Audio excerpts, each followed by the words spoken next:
그 강준민 목사님의 글에서 발췌한 내용입니다. 미국의 정치가의 웅변가였던 윌리엄 제닝스 브라이언이 남긴 글입니다. 나는 수박씨의 힘을 관찰해 본 적이 있습니다. 수박씨에는 흙을 밀어젖히고 나오는 힘이 있습니다. 그것은 자기보다 20만 배나 더 무거운 것들을 뚫고 나옵니다.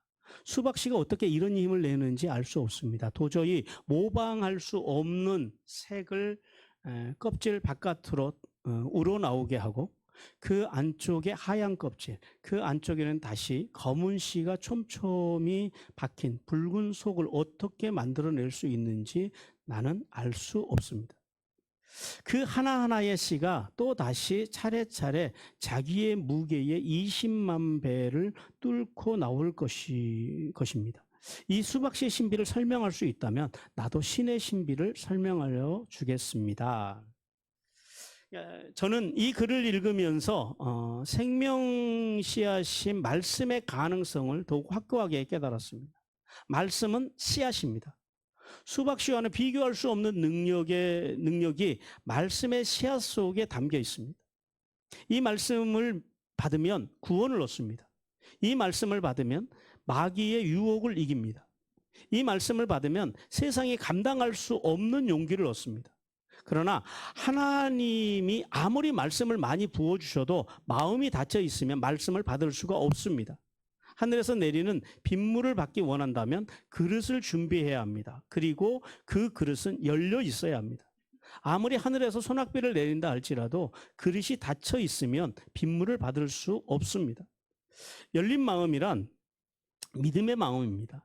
하나님의 말씀을 받을 때는 믿음으로 받아야 합니다. 믿음으로 말씀을 받는다는 것은 순종하는 것을 의미합니다. 말씀을 받고 순종할 때 우리의 삶은 변화됩니다. 자, 오늘 본문을 통해서 하나님께서는 이제 하나님의 명령을 따라서 모리아산으로 이삭을 드리려고 했던 이 사건을 통해서 이 사건을 뭐라고 부르냐면요, 구약의 갈보리 사건이라고 그럽니다. 예수님께서 십자가를 갈보리에서 지셨던 것처럼 이제 구약에서 이삭이 그 모리아산, 그래서 어떤 성경학자들은 그러니까 아브라함이 이삭을 드리기 위해서 제단을 쌓았던 그 자리가 갈보리였다라는 거예요. 예수님이 십자가에 달려 돌아가신 그 장소였다라고 뭐 이제 그렇게 주장하는 분들도 계시긴 한데 그거는 뭐 증명이 된 건 아니고요. 어쨌든 자, 하나님의 부르심을 받고 100세의 이삭을 낳기까지 실수와 죄악을 저지르면서 슈브 다시 돌아와서 용서받기를 여러 차례 반복하면서 살았던 아브라함. 그 아브라함이 이제는요, 이성을 초월한 하나님의 말씀에 주저함 없이 절대 순종하는 절대 신앙의 모습을 오늘 본문을 통해서 우리에게 보여줍니다. 본문 속에 나타난 아브라함은요, 우리가 믿음의 조상으로 부르기에 너무나도 자랑스러운 모습입니다. 우리가 기억하는, 우리가 믿음의 조상이라고 부르는 그 아브라함의 본 모습을 오늘 이 본문을 통해서 우리에게 보여주신다라는 거예요. 지금까지는 우리가 아브라함을 쭉 따라오면서 얼마나 아브라함의 인생을 바라보면서 많은 실망들을 했습니까? 근데 여기 오늘 본문 속에 등장한 아브라함은 지금까지 우리가 알아왔던 아브라함과는 전혀 다른 아브라함. 오늘 하나님의 시험 앞에서 아브라함의 이 절대 순종은 오늘을 살아가는 우리에게 크나큰 감동과 도전을 줍니다. 자, 오늘 설교는 약간 좀 지금까지 했던 설교와 좀 다른 설교를 하려고 합니다. 설교가 다른 것이 아니고요. 이 설교를 하나로 묶어야 되는데 내용이 너무 많아요. 그래서 설교를 두 번으로 쪼개서 이제 말씀을 드리려고 합니다. 그래서 오늘은 이제 하나님이 주신 첫 번째 교훈을 오늘은 말씀 듣고요. 다음 주에 이제 계속해서 두 번째 주시는 메시지를 같이 들어가는 이제 그런 설교를 오늘 하도록 하겠습니다. 자, 오늘 하나님께서 우리에게 주시는 첫 번째 메시지입니다. 같이 읽습니다. 시작. 하나님께서는 하나님의 음성을 듣고 즉각적으로 순종하는 성도의 믿음을 보시고 복을 주신다라고 말씀. 자, 먼저 1절과 2절 말씀해 보니까요, 아들 이삭을 번제로 드리라고 명령하신 하나님에 대해서 말씀합니다. 자, 하나님께서는 아비멜렉과 언약을 맺고 10여 년이 지난 어느 날 아브라함에게 오셨는데 왜 오셨냐면 아브라함을 시험하기 위해서 오셨다 그래요. 근데 그 시험의 내용이 뭐예요? 오늘 성경에서 삼중적으로 이야기합니다. 내 아들, 사랑하는 독자 이삭이라고 합니다. 그냥 이삭하면 되시잖아요. 근데 내 사랑, 내 아들, 내 사랑하는, 내가 사랑하는 그 독자, 이제 삼중적인 표현을 통해서 너가 무슨 말이야? 네가 가장 세상에서 소중하게 여기는 그 이삭을 어디 가서요? 모리아 땅에 있는 하나님께서 지시하신 땅, 그 모리아 땅 한 산에 올라가서 거기 가서 번제로 드리라는. 이게 얼마나 충격적인 하나님의 시험입니다. 자, 그러면 왜 하나님께서는 이삭을 인신 제사를 드리라고 했느냐라는 거예요. 그러니까 이 인신 제사라고 하는 게요. 이 가나안 지역, 그 당시 아브라함이 살던 가나안 지역뿐만 아니라 이게 전 세계에서 고고학적으로 다 발견이 됩니다. 유럽도 그렇고요. 그다음에 북아프리카에서도 이집트나 그다음에 카르타고, 그다음에 남아프리카 지역에 있는 그 로드지아 이런 데서 이제 발견이 되는 거예요. 그다음에 중동에 있었던 그 페르시아, 지금 이제 이란, 이라크 그런 지역에서도 인신 제사의 흔적들이 발견이 되고요. 그다음에 키프로스에서도 발견이 되고, 남미의 페루나 심지어는 아시아에서도 인신 제사가 발견이 됩니다. 우리가 잘 아시는 전래 동화 중에 심청전, 인신 제사잖아요. 이런 이제 인신 제사가 세계 각국에서 일어납니다. 그러니까 인신 제사는요, 한마디로 말하면 인류 역사상 가장 천박한 형태의 원시 종교에서 나타난 제사법이다. 그런데 문제는 하나님께서 그걸 지금 행하라고 하시는 거예요. 근데 그 당시에 아브라함이 살던 당시에 그 가나안 땅에 이 인신 제사가 흔했다고 그럽니다. 특히 훗날 이 이제 인신 제사를 가지고 이제 종교를 만들기도 하는데요. 그 롯의 후손인 모압의 그모스, 그 다음에 그 암몬 족속의 몰렉 같은 종교들, 이 종교들이 어린 아이를 희생 제물로 드리는 그런 인신 제사의 종교로 이제 발전을 해 가게 됩니다. 자, 그러면 왜 하나님께서는 인신 제사를 드리라고 했으며, 그럼 우리가 본문을 통해서 그럼 하나님께서 이 시대에 인신 제사를 허락하셨는가? 우리 성경 말씀 같이 한번 읽어봅니다. 레위기 18장 21절입니다. 같이 읽습니다. 시작. 너는 결단코 자녀를 몰렉에게 주어 불로 통과함으로 내 하나님의 이름을 욕되게 하지 말라. 나는 여호와니라. 저게 이제 그 몰렉이거든요. 어떻게 생겼냐면 머리는 소입니다. 몸은 이제 사람인데 그 전체적으로 그 몰렉은 노수로 만들어요. 그리고 저 몰렉의 의자에 앉아 있지요. 저 의자는 철입니다. 그리고 뭐가 타고 있어요? 그 주변에서 불을 떼요. 그럼 저 철과 노이 어떻게 되겠어요? 새파랗게 달궈지겠죠. 그 손 위에다가 저렇게 어린 아이를 얹어놓는, 끔찍하죠.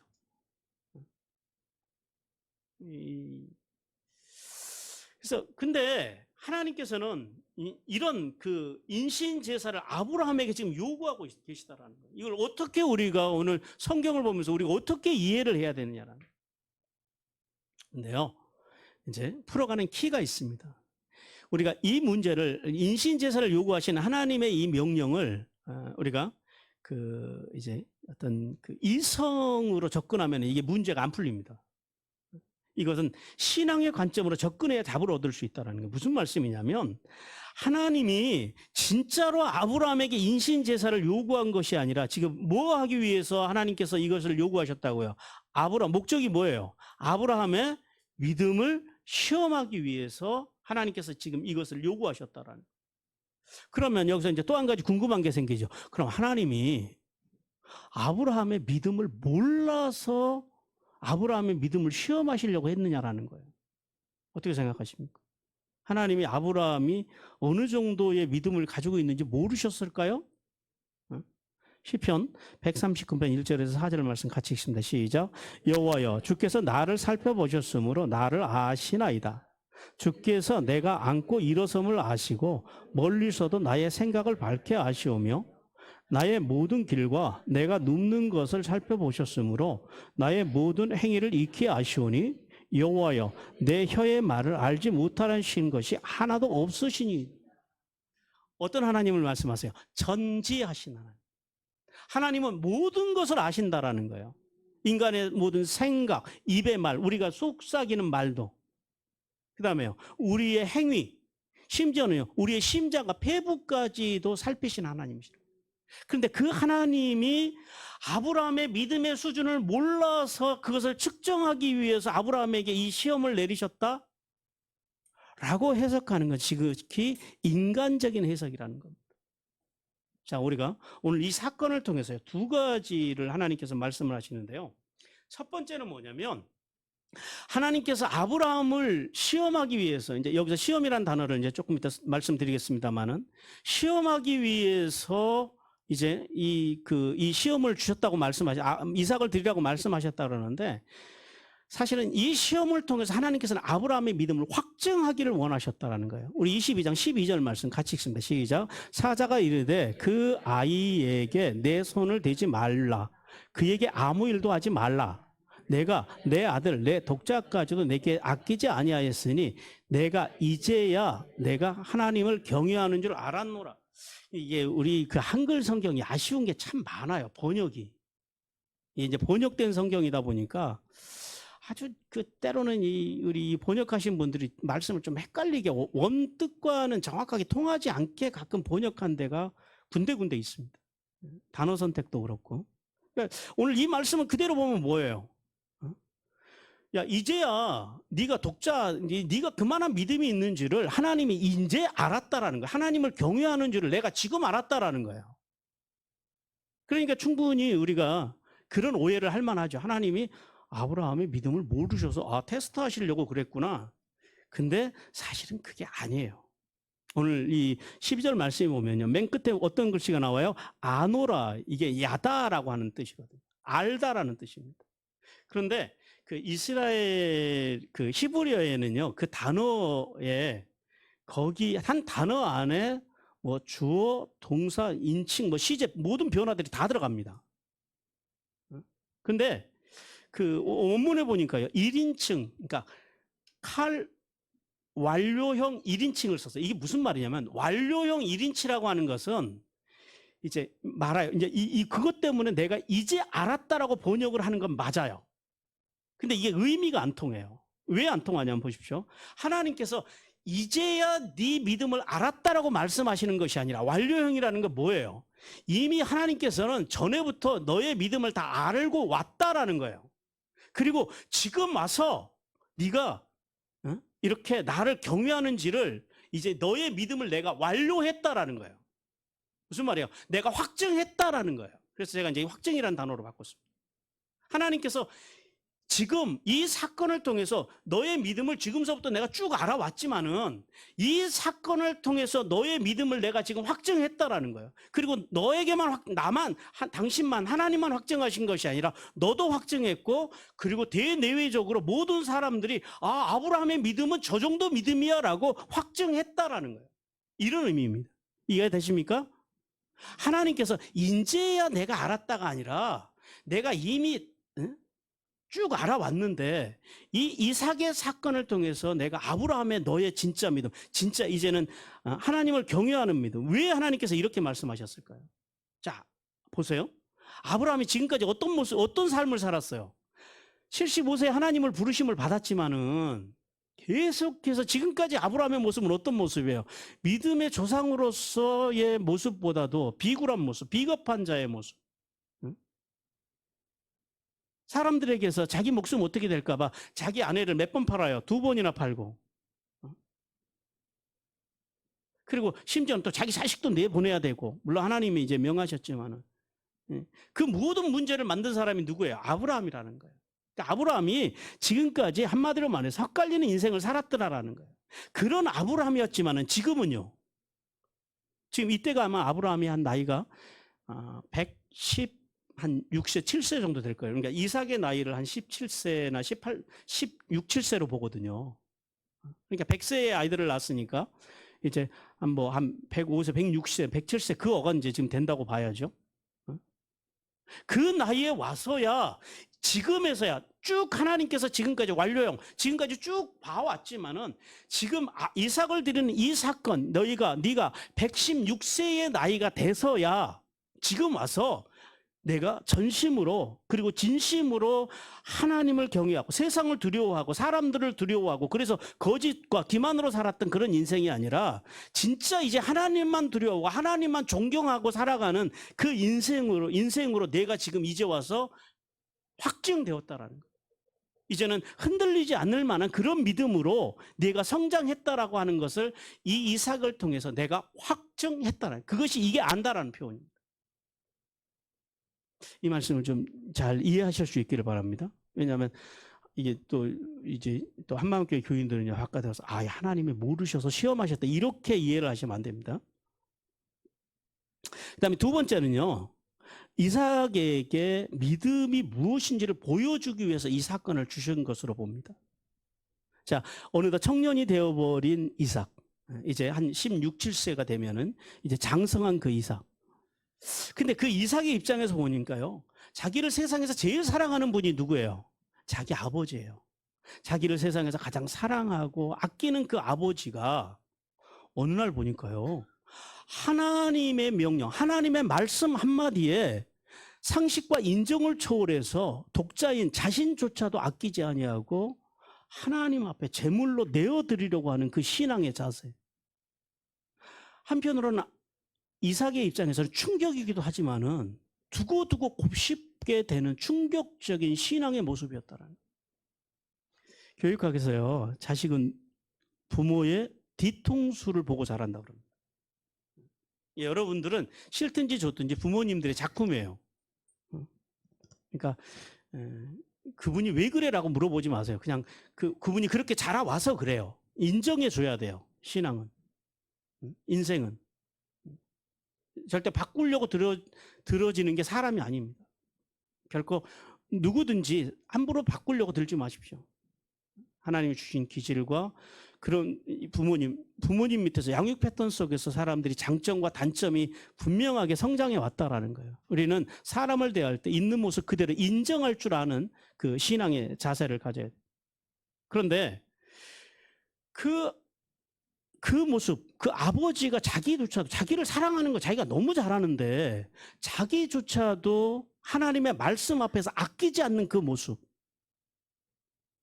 그 모습을 이삭이 배우게 하기 위해서 하나님의 말씀이라면 세상에서 그 어떤 것도 아끼지 말고 하나님 앞에 드려야 된다라고 하는 신앙이 이 사건을 통해서 확실하게 이삭에게 각인이 됐다라는.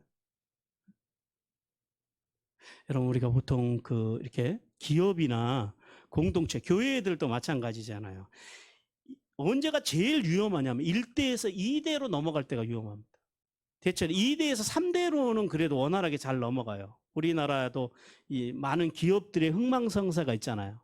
근데 거의 1대에서 2대로 넘어갈 때 망한 기업들이 많습니다. 교회들도 그러잖아요. 교회들도. 처음에 개척하셨던 목사님이 계셨을 때는 평안해요. 근데 이것이 1대에서 2대로 넘어갈 때 망가지는 교회들을 우리는 주변에서 참 많이 봅니다. 근데 이게 한 3대, 4대로 가면 이제 안정이 돼서 그래도 괜찮아요. 왜 하나님께서 이렇게 이삭에게 이렇게 강렬한 신앙을 보여주냐면 바로 그겁니다. 아브라함은 하나님께서 직접 부르셔서 왔지만은요, 이삭은요, 아버지에 의해서 부르심을 받아서 여기까지 왔다라는 거예요. 그래서 하나님의 구원의 역사, 이제 예수 그리스도가 오시기까지 구원의 역사에서 하나님께서 제일 포인트로 잡았던 게 어디냐면 바로 이삭이었다라는 거예요. 그래서 이런 강렬한 사건들을 통해서 아브라함의 믿음을 확정할 뿐만 아니라 이삭을 확고하게 세우기를 원하시는 하나님의 뜻이 이 말씀 속에, 이 사건 속에 들어있다라는 사실을 깨닫기를 주님께서 원하십니다. 그리고 우리가 이제 시험에 대해서 좀 우리가 정확하게 좀 정리를 하고 가야 되는데요. 성경에는 시험에 대해서 한 3가지가 나옵니다. 하나님께서는 3가지 시험을 말씀하시는데요. 첫 번째는 뭐냐면 테스트입니다. 테스트. 이 테스트는 오늘 이 아브라함이 당하는 이 시험이 이게 테스트입니다. 영어로는. 하나님께서 아브라함과 같이 성도들이 자기 자신과 세상 앞에서 믿음을 확정하기 위해서 테스트를 주십니다. 그래서 이 테스트는 뭘 통해서 오자면요, 하나님의 말씀을 통해서 옵니다. 우리 출애굽기 16장 4절 같이 읽습니다. 시작. 이때에 여호와께서 모세에게 이르시되 보라, 내가 너희를 위하여 하늘에서 양식을 비같이 내리리니 백성이 나가서 일용할 것을 날마다 거둘 것이라. 이같이 하여 그들이 내 율법을 준행하나 아니하나 내가 시험하리라. 하나님께서 뭐 하신다고요? 시험하리. 이게 테스트예요. 하나님께서 계명을 주시고 말씀을 주시고 이 말씀대로 행하는지 안 행하는지를 보시기를 원하는 거예요. 오늘 아브라함이 바로 이 테스트를 지금 받으신 거예요. 그러므로 성도는요, 아브라함과 같이 하나님의 말씀 앞에서 절대 순종하는 신앙으로 그 시험을, 하나님의 시험을 통과함으로 하늘의 복과 땅의 복을 받기를 주님께서 원하십니다. 그래서 이 테스트의 키워드, 테스트로서의 시험의 키워드는요, 순종입니다. 순종을 통한 믿음입니다. 순종을 통한 믿음. 그것을 통해서 통과해 가는 거예요. 하나님의 말씀이면 순종하는 거예요. 그다음 두 번째는 뭐냐면요, 트라이얼입니다. 트라이얼. 이 트라이얼이라고 하는 단어가 뭐냐면 이것도 이제 시험으로 우리 성경에서는 번역이 되었는데요. 영어로 트라이얼이 훈련입니다. 훈련. 하나님께서는 우리가 보다 높은 믿음의 사람으로 성장해 가기를 원하십니다. 즉 뜰의 백성의 수준에서요, 성소의 제사장의 수준으로, 성소의 제사장의 수준에서 지성소의 대제사장의 수준으로 날마다 우리의 신앙이 하나님 앞에 갈 때까지 계속해서 이제 높아져 가기를 원하신다라는 거예요. 그래서 하나님께서 우리에게 트라이얼, 훈련으로서의 시험을 주십니다. 그래서 이 시험의 특징은 뭐냐면 이게 다 외부에서 와요. 사람으로부터 와요. 우리 야고보서 1장 2절에서 4절 같이 읽습니다. 시작. 내 형제들아, 너희가 여러 가지 시험을 당하거든 온전히 기쁘게 여기라. 이는 너희의 믿음이 시련이 인내를 만들어 내는 줄을 너희가 알미라. 인내를 온전히 이루라. 이는 너희로 온전하고 구비하여 조금 더 부족함이 없게 하려 합니다. 그러므로 예수 그리스도를 믿어 구원받은 성도들은요, 트라이얼, 하나님께서 우리의 환경, 그러니까 때로는 뭐 차가 한 바퀴 구르기도 하고, 이제 7바퀴를 구르면 죽으니까요, 한 바퀴만 구르기도 하고, 또 사업이 무너지기도 하고, 건강이 무너지기도 하고, 이게 다 뭐예요? 하나님의 트라이얼이에요. 외부로부터, 환경으로 오는 것. 사람으로부터. 사람들이 나를 기만해요. 나를 공격해요. 이유도 없이, 까닭도 없이 공격해와요. 그때 그걸 뭐라고 한다고요? 트라이얼입니다. 트라이얼, 훈련으로서, 하나님의 훈련이라는 거예요. 이 훈련을 극복하는 키워드는요, 인내입니다. 인내. 오늘 성경에서 뭐라 그래요? 너희가 시험을 만나고 온전히 기쁘게 여기라. 이 믿음의 시련이 뭘 만든다고요? 인내를 만든다라는 거예요. 이 트라이얼의 시험, 이 시험을 극복하는 키워드는 인내입니다. 견디는 거예요. 마치 군인들이 훈련소 가서 그리고 2년 동안, 요즘은 18개월인가요? 20개월인가요? 18개월 동안 군 생활을 견디는 것처럼 통과하는 거예요. 인내함으로, 견딤으로. 이건 해결책이 없어요. 끊임없이 훈련 받아가는 거예요. 그래서 훌륭한 예비군이 될 때까지 견뎌내야 돼요. 그 시간들을. 이게 이제 트라이얼입니다. 그래서 온전히 기쁘게 여기고 이 훈련 속에 담겨 있는 하나님의 분명하신 뜻을 알아서 잘 인내로 통과함으로 하늘의 복과 땅의 복을 받기를 주님께서 원하십니다. 세 번째 시험은요, 템테이션입니다. 이 템테이션은 뭐냐면은 이거는 유혹, 미혹 이런 단어입니다. 이건 어디로부터 오냐면 사탄으로부터 오는 거예요. 근데 사탄이 우리를 미혹하는 것도 유혹하는 것도 함부로는 못해요. 하나님이 허락하셔야 할 수 있습니다. 그런데 자 보세요.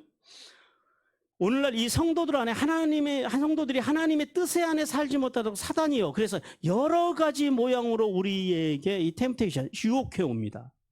교회 안에 들어와 있는 사단의 대표적인 이 템테이션, 시험, 유혹. 첫 번째는 뭐냐면요, 맘모니즘입니다. 맘모니즘. 이 세상이요, 돈이면 다 된다라는 생각.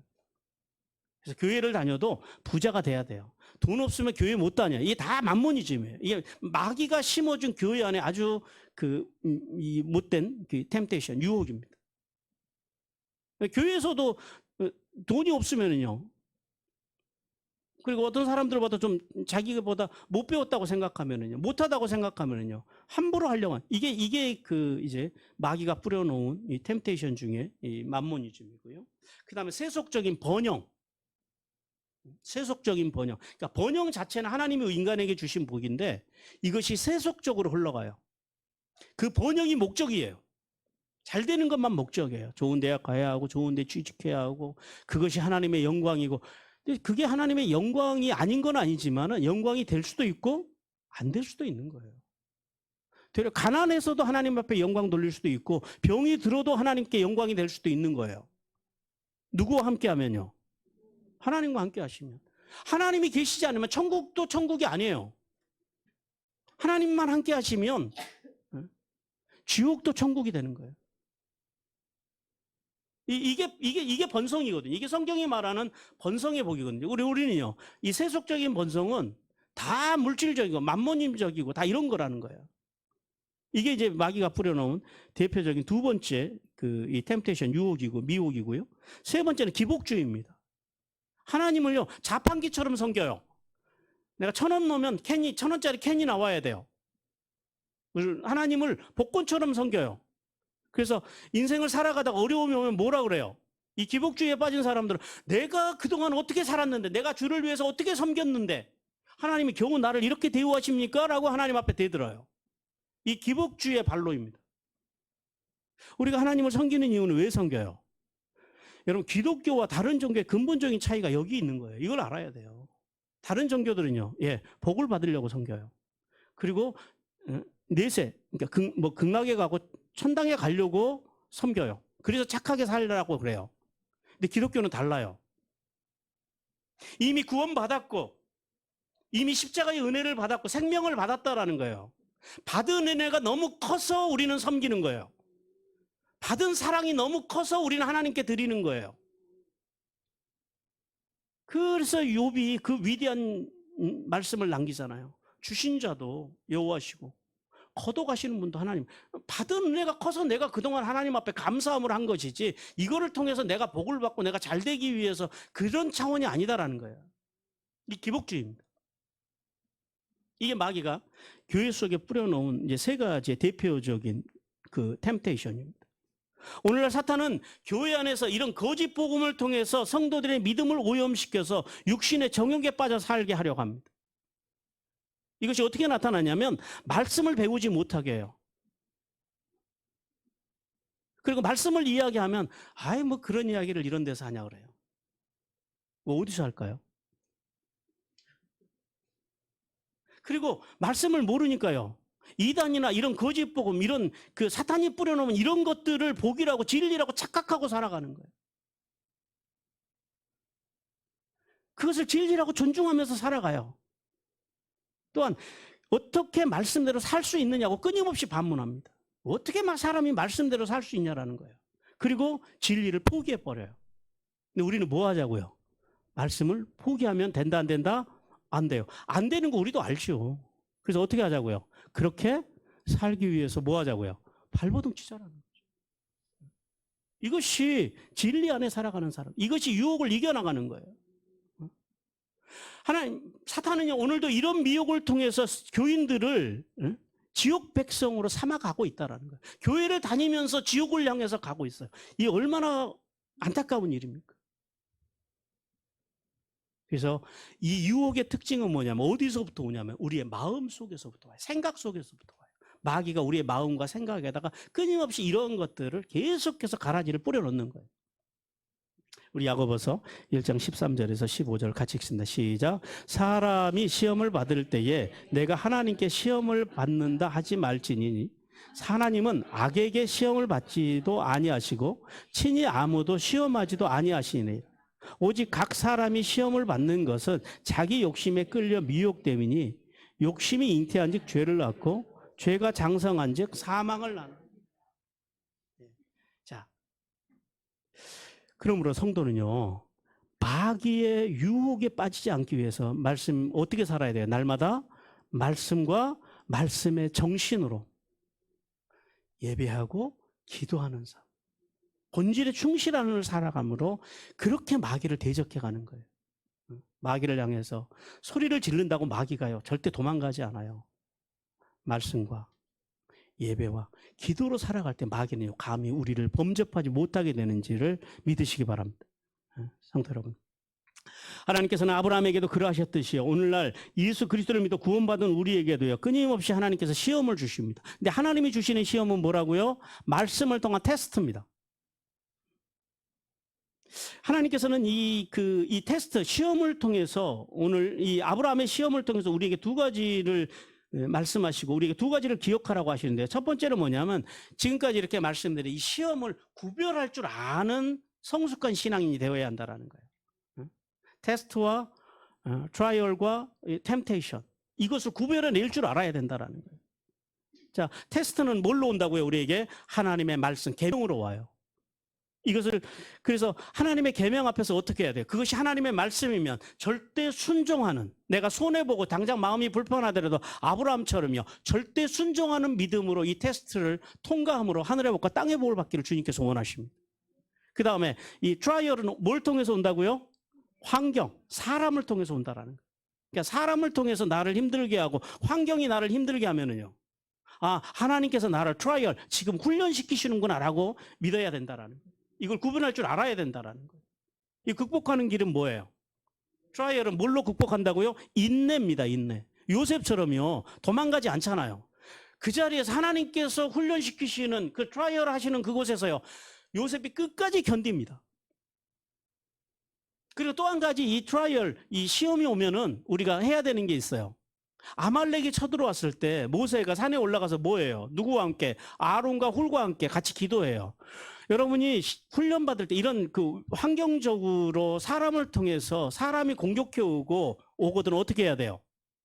믿음의 기도의 동역자들을 찾아서 함께 기도함으로 같이 견뎌나가야 된다라는 거예요. 혼자는 외롭습니다. 이제 이번 주 지나고 다음 주 지나고 나면 이제 제가 그 교회 조직들을 오늘 발표하게 될 겁니다. 이제 목장들이 만들어질 거예요. 같이 동역자들과 같이 우리가 세워나가는 거예요. 견뎌나가는 거예요. 훈련은요, 인내하는 겁니다. 이건 훈련은 우리가 사실은 천국 가야 끝나는 거예요. 그 전까지 살아있는 동안은요, 계속해서 이제 이 트라이얼은 우리에게 계속해서 올 거예요. 왜요? 하나님께서 우리를 언제까지 성장시키기를 원하세요? 임종 예배 드리기 전까지 계속해서 하나님께서는 우리가 성장하기를 원하시거든요. 그 다음에 이제 템테이션, 이건 어디로부터 온다고요? 마음으로부터 와요. 생각으로부터 와요. 이것을 이기는 방법이면 이것은 어떻게 해야 돼? 이거는 이길 수 있는 게 아니에요. 이기려고 하면은요, 안 됩니다. 뚫고 지나갈 수 있는 것이 아니라 이것은 요셉과 같이 그 자리를 피해야 돼요. 그 유혹의 자리를 피함으로 우리가 이겨나갈 수 있다는 사실을 깨닫기를 원합니다. 그래서 첫 번째, 하나님께서는 이걸 구분할 줄 알아요. 이것이 하나님께서 나를 지금 테스트하시는구나. 나를 확증하기, 그러니까 이건 단순히 그냥 몰라서 테스트하시는 것이 아니라 내 믿음을 지금 확증시키기 위해서 이 시험을 주시는구나. 뭘로 온다고요? 말씀으로. 나를 훈련시키시는구나. 뭘로부터 온다고요? 예, 외부적인 환경이나 사람으로부터 와요. 그러니까 사람으로부터 환경 외부에서 오는 건 이게 하나님의 훈련이구나라고 인내함으로 또 믿음의 동역자들을 찾아서 같이 통과할 줄 알아야 된다라는. 템테이션, 유혹이 오면은요, 마음에서부터 자꾸 어떤 부정적이고 악하고 이런 것들이 들어와요. 교회 가기 싫고 성경 읽기 싫고 공부하기 싫고, 이게 다 유혹입니다.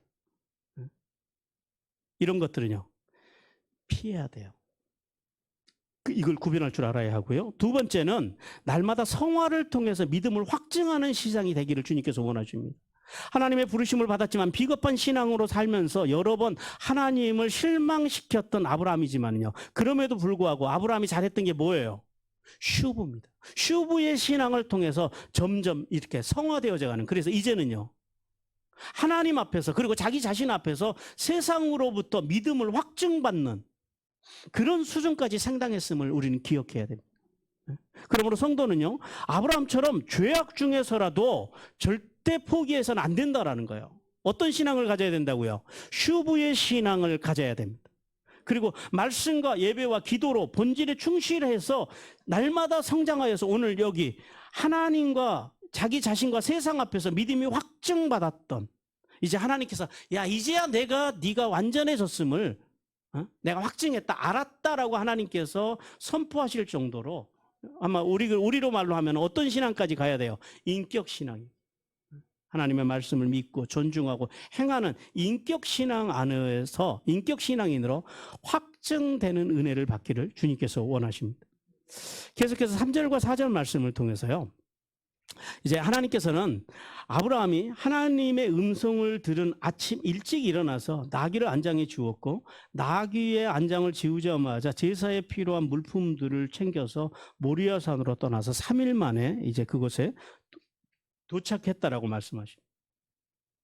모리아산은, 그러니까 아브라함이 그 당시에 브엘세바에 살고 있었거든요. 그랄 땅, 아직 가나안 땅이 아니에요.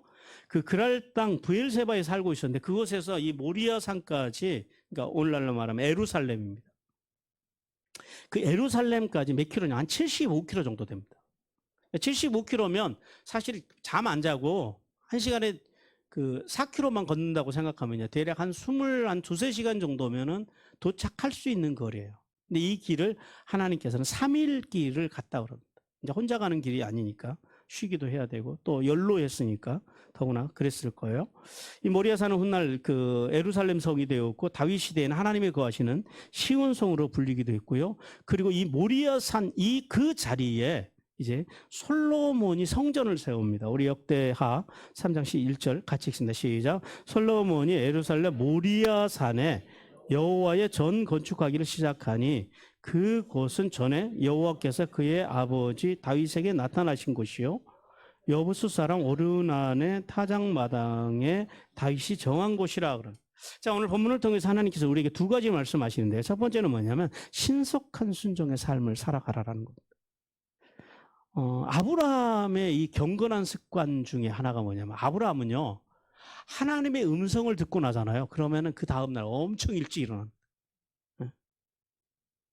무슨 말이에요? 일찍 일어났다는 건 뭐예요? 신속하게 하나님의 말씀에 순종했다라는 것을 의미합니다. 우리 창세기 17장 23절 먼저 읽습니다. 시작. 이 아브라함이 하나님이 자기에게 말씀하신 대로 이 날에 그 아들 이스마엘과 집에서 태어난 모든 자와 돈으로 산 모든 자, 곧 아브라함의 집 사람 중 모든 남자를 데려다가 그 표피를 배웠으니 그럽니다. 오늘 이 무슨 사건이야? 할례 사건이잖아요. 하나님께서 말씀하시고 떠나자마자 말씀하신 대로 이 날에 그럽니다. 즉각적인 순종을 했다라는 거예요. 그 다음에 21장 14절 같이 읽습니다. 시작. 아브라함이 아침 일찍이 일어나 떡과 물 한 가죽 부대를 가져다가 하갈의 어깨에 메워주고 그 아이를 데리고 가게 하니 하갈이 나가서 브엘세바 광야에서 방황하더니 그럽니다. 자, 하나님의 말씀을 듣고 나니까요, 심지어 장자인 혈육으로는 장자인 이스마엘을 내보내는 것도 주저함 없이 오후에 보내도 되잖아요. 다음 날 보내도 되잖아요. 근데 하나님의 명령이 떨어짐. 이게 이제 아브라함의 이 경건한 그 습관이에요. 하나님이 말씀하시면 아브라함은요, 지체하지 않습니다. 즉각적으로 순종합니다. 오늘 그 일어났다라고 하는 말씀이 히브리어로 샤캄이라고 그러는데요, 이게 일어났다라는 표현도 있지만 열심히 하다, 정직하게 행하다, 이런 의미를 갖고 있습니다. 즉 아브라함은 하나님의 명령을 따라서 그의 이 아들 이삭을 번제로 드리는 가는 길임에도 불구하고요, 지체하지 않았다. 신속하게 하나님 말씀에 순종했다라는 거예요. 제사에 필요한 모든 것들을 신속하고 성실하게 준비하는 태도, 그 열심을 통해서 믿음의 순종이 무엇인지를 오늘 우리에게 보여줍니다. 성도 여러분, 참된 믿음의 순종이라고 하는 것은 단순히 생각만 하고 말로만 가는 것이 아니다라는 거예요. 아브라함처럼 구체적인 열심, 그리고 구체적인 행함으로만 가능하다는 사실을 깨닫기를 주님께서 원하십니다. 우리 야고보서 2장 26절 같이 있습니다. 시작. 영혼 없는 몸이 죽은 것 같이 행함이 없는 믿음은 죽은 것이니라. 어떤 믿음이 죽은 믿음이라고요? 행함이 있어야 된다. 행함. 하나님께서는 아브라함을 통해서 예수님을 그리스도로 믿는 성도들이 아브라함과 같이 신속한 믿음을 요구하십니다. 하나님의 말씀이면 그것이 이해가 안 되고 좀 내가 불편해도 지체하거나 불평하지 않는 믿음, 그것이 하나님의 말씀이면, 하나님의 테스트면 절대적으로 따라가는, 행동하는 믿음을 가지라고 주님께서 말씀하십니다. 그리고 두 번째는요, 갈등과 의심을 이기는 믿음을 가지라고 말씀합니다. 이 성경에서 3일이라고 하는 그 3일이라고 하는 것은 이 중요한 일을 준비하기 위한 그 시간으로 성경 속에서 자주 등장을 합니다. 우리 출애굽기 8장 27절 같이 읽습니다. 시작. 우리가 사흘 길중 광야로 들어가서 그럽니다. 여호수아 1장 11절이요. 양식을 준비하라. 사흘 안에 너희가 이 요단을 건너 그럽니다. 요나서 3장 3절입니다. 요나가 여호와의 말씀대로 일어나서 느느웨에 있는 사흘 동안 걸을. 이 3일이라고 하는 숫자는 뭔가를 이렇게 준비하는 시간이에요. 회개하는 시간이고 준비하는 시간. 그러면 왜 하나님께서 이렇게 아브라함에게 3일 길을 가게 하셨을까요? 이 3일이라고 하는 것은요, 인간에게 있어서 가장 어떤 사건을 놓고 고민하는 시간이라고 합니다. 그러니까 아브라함이 그 3일 길을 걸어가면서 무슨 생각을 했어요? 그 3일 길을 걸어가면서 그런 생각 안 했겠어요? 아니, 주실 때는 언제고, 주신다고 해놓고, 그래서 어렵게 주셨으면 잘 기르라고 해야지, 왜 번제로 드리라고 하셔? 이게 지금 내가 가는 길이 맞는 길이야? 내가 이삭을 드리라고 한다고 덥석 지금 드리면서 이렇게 내가 신속하게 움직여가는 게 이게 맞는 거야? 라는 그런 의심과 갈등을 아브라함이 했을까요? 안 했을까요? 충분히 하고도 남았죠. 왜요? 같은 사람인데. 우리가 하면 아브라함도 했을 거라는 거죠. 성도 여러분, 하나님께서는 아들을 주기로 가는 아브라함의 이 3일이라고 하는 시간을 통해서 예수 그리스도를 믿는 성도에게 그 의심과 갈등을 뚫고 지나갈 수 있는 신앙을 갖기를 원하십니다.